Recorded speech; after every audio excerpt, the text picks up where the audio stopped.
Hello guys, Jack here and welcome to Mini Motorways. This is a fun little game I've been playing for a few years on and off where you essentially just design a traffic system for your city. The reason I came back to this is because there was a relatively new update called the Sea to Sky update, which released Vancouver. It's my hometown, so it kind of interested me and I was curious to see if I could make traffic better than what we currently have. Because man, whenever I go back there, the traffic is just outrageous and it makes me want to go away. So as you can see, you get these big like commercial buildings. There's two in the left there, and then you get houses. Cars drive from houses to the commercial buildings and then back. Whenever there's a little marker that pops up on the commercial building, that signifies that there needs to be a trip taken. And then whichever house is closest or has the best route will drive and take it. The complexity arises in that more and more colors are created. So as you can see, we started with yellow and then blue, and now we have gray.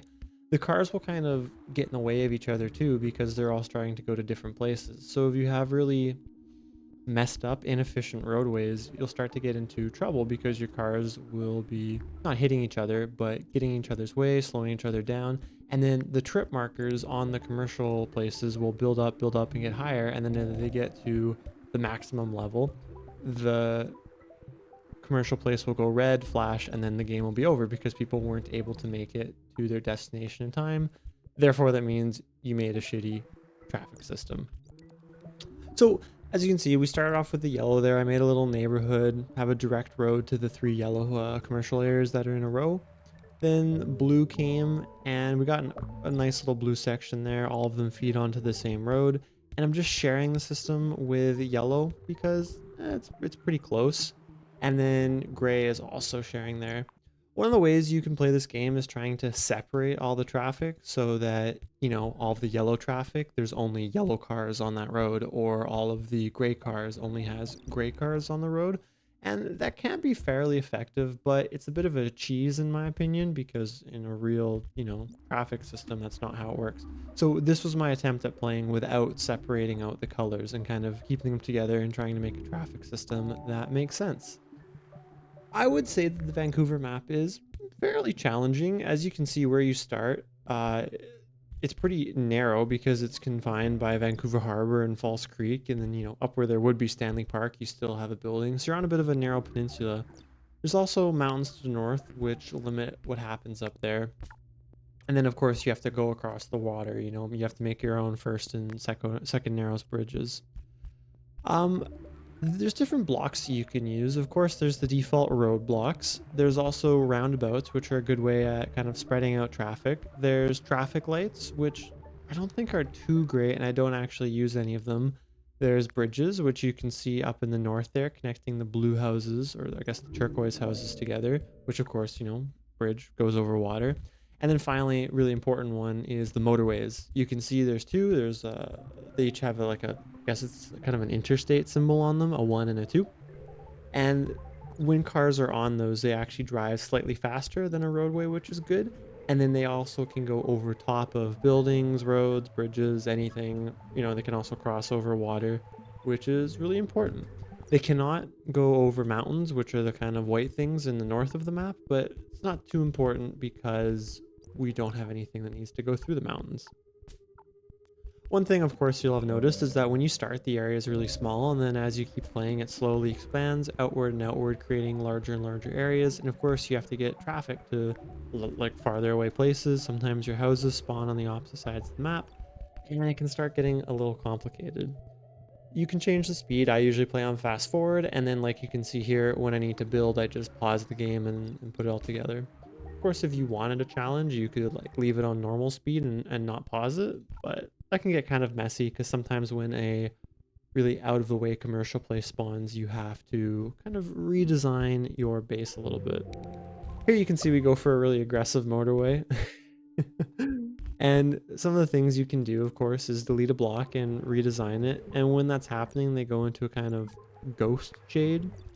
And if there's cars on it when you move it, it stays in the original configuration until all the cars that are on their trip finish with it, and then it despawns. And a trip, I believe, happens from when it leaves the house, goes to the commercial place, and then comes back and gets to the house. so it can take a little while. And you could just see there for a second what I was talking about. I have an extra motorway, which is why I'm able to build one and like leave one in the ghost space. You can see there right on the left-hand side. So we have to wait until the cars finish using it before I get that back in my inventory to redeploy. You can see, just like in real life, Burnaby getting really busy along with East Van. Pretty congested. Like if you look around where my cursor was, there's gray cars, blue cars, yellow cars. Not great. And maybe this gives you a little bit more respect for city planners because this is freaking hard, especially when you have terrain that's so confined by Vancouver. I mean, the classic dilemma with Vancouver, of course, is to the west there's ocean, to the north there's the North Shore Mountains, to the south there's the United States, and the only way you can really expand is to the east, which is exactly what happened, right? Once they ran up against the border.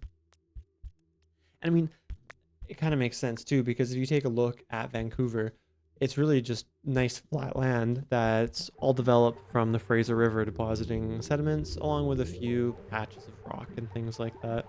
And so it makes sense why people would want to build a city there because it's next to the water, which is nice. It's nice, mostly flat land. But of course, that creates challenges because unlike cities, you know, in the middle of the United States, like, I don't know, Cincinnati or something, that are on like a flat area, when cities look like that, they get a kind of circular shape around them. A good Canadian example is Calgary, which has like a ring road all the way around it because you can expand in any directions. But when you're in a confined spot like Vancouver is, it kind of forces you to get creative with your building. And I guess there's a bit more of an excuse for having bad traffic because you don't have as much freedom to develop your cities. Another thing that happens as you play is you can see sometimes commercial areas upgrade into these little circular things, which I think are called malls, and then they get more trips. So the demand to get to those places increases, so then the strain on your roadways also gets more intense. Sometimes places spawn in a little single block, as you can see most of them are, and other times, like on the top right, they spawn with two commercial areas in one. And that can be kind of good and bad because you can direct cars to one place. However, it can increase strain on that destination, especially if they're two different colors, and you can get kind of a backlog.